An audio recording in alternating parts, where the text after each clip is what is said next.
Right, I'll do a quick review on the rifle I use, which is the Scorpion T10,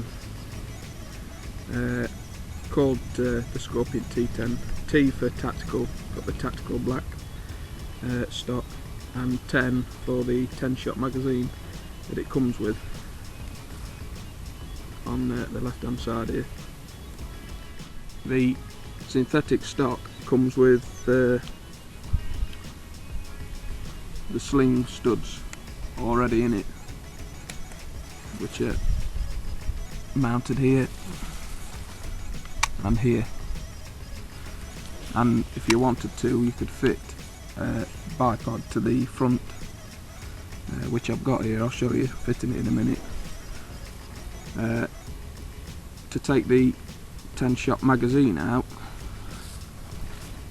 you have to push the catch forward here on the front, which releases the magazine. Pull back on the loading bolt and pull it back as far as it will go to remove the magazine. The magazine holds 10 rounds that you manually load into the hole, and there's a spring inside, and as you twist to the new hole, it locks it in place. You put your pellet in, you twist it round, it locks it, another pellet in until you get all the way round, and there's a little red marker here to tell you when you're looking at your magazine when you're shooting that you're on your last pellet. Let me see if I can release it and get to that. Just bear with me. There, look. When the magazine is in the gun and you're at your last pellet, you'll know because you'll see that red dot.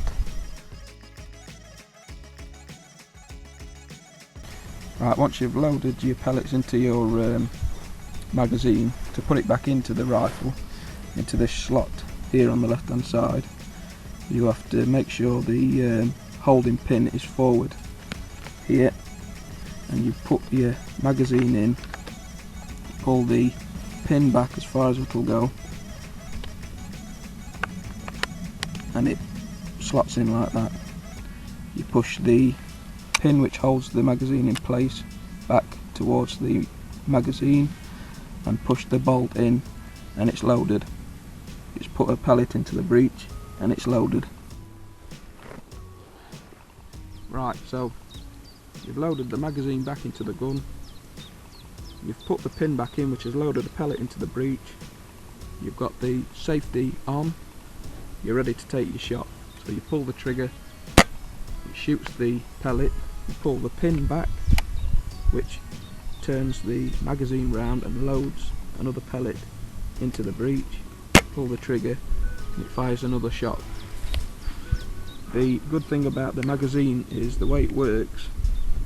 If you pull the trigger, pull the pin back and load a pellet into the breech, and then forget you've done this and pull back on the pin again, it won't double load the rifle. It won't turn round unless the trigger has been pulled, releasing the pellet from the breech. It will only then turn round and put another pellet into the breech. The good thing about the magazine here on any rifle is if you're shooting at more than one thing in the field, you've downed the first rabbit, you want to get the second one quickly because it knows something's up, you quickly pull back on the pin and fire it again. You can do that as quick as that 10 times until all the pellets are out of the magazine. You'll know this because you'll see a red dot here which I showed you before. That shows you you've had your last pellet, and you have to then take it out and reload the magazine again. The other feature to the BSA Scorpion T10 is the trigger. There's a 2-stage trigger, which means that when the rifle is cocked, there'll be some slack on the trigger, and then it'll you'll feel a resistance. That's the second stage. So when you're aiming at your target, you pull the trigger back until it stops. That's at the second stage. The next stage is a light squeeze and it's fired the rifle. It's fully adjustable, so you can take the stock off and adjust it so that the point of which it bites can be higher up, lower back, depending on how long your fingers are or how comfortable you feel when you're shooting the rifle. When you buy the rifle, it won't come with a silencer, it comes with a muzzle flash which screws onto the end here, and it's threaded so you can put a silencer on it. Now, I will say, when you go into your gunsmiths to buy your gun, if they are in any way helpful, they will let you try different silencers on the gun, dry fire them in the shop, and you'll be able to hear which one is the quietest for your rifle. I got this one, it was a Logan, it was actually second hand in the shop, but it was the quietest out of all the silencers he had. We tried the BSA silencer for the BSA guns, it wasn't as quiet as the Logan.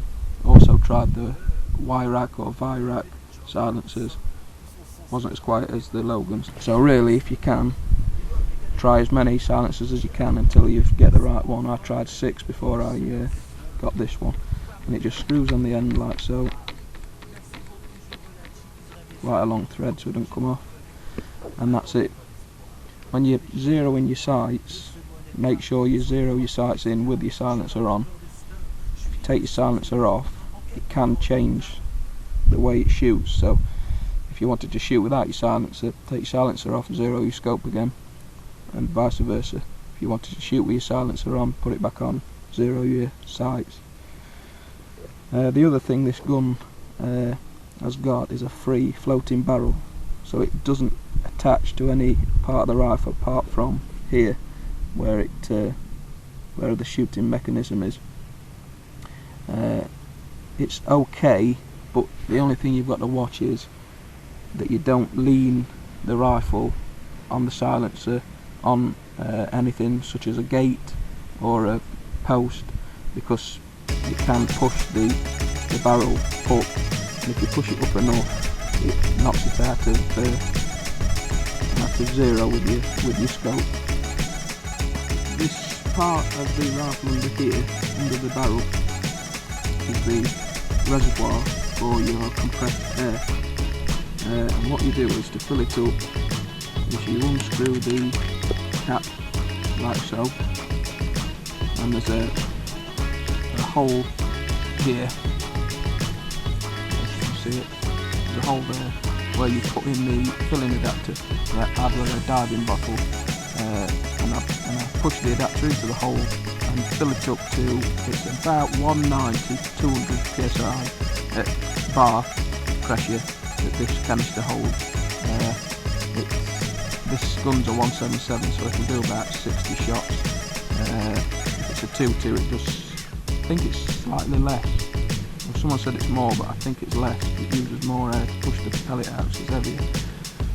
Once you've filled it up, put your filling cap back on, and you're ready to go. Right, I did mention earlier that the studs which are on the front and the back for your sling can house a bipod which I've got here, and basically there's, on the bipod, there's 2 little arms.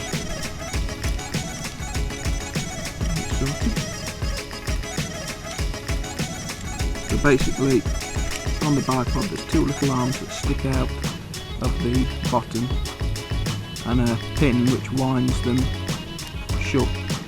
So what you do is you take your sling off the pin, and you put the bipod pins over the stud, and once you've done that, you wind this wheel which tightens the pins around the stud.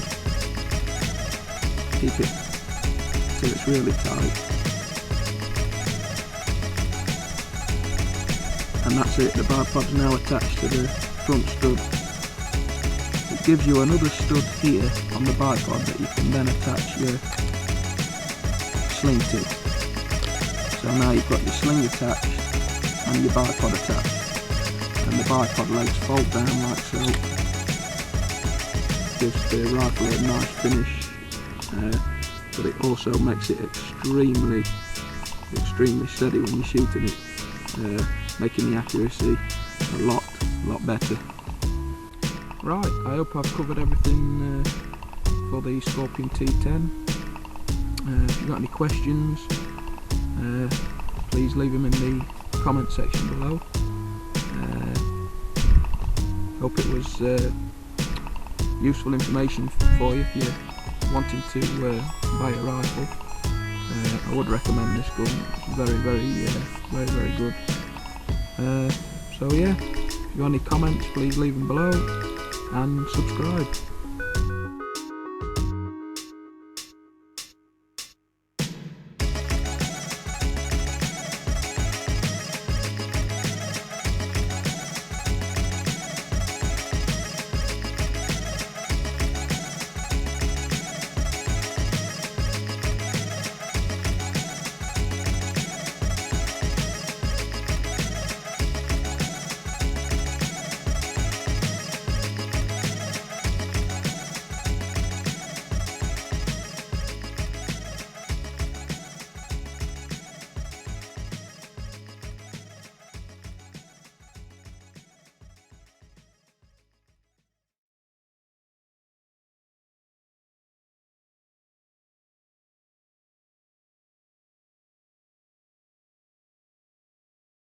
Ici des ATA.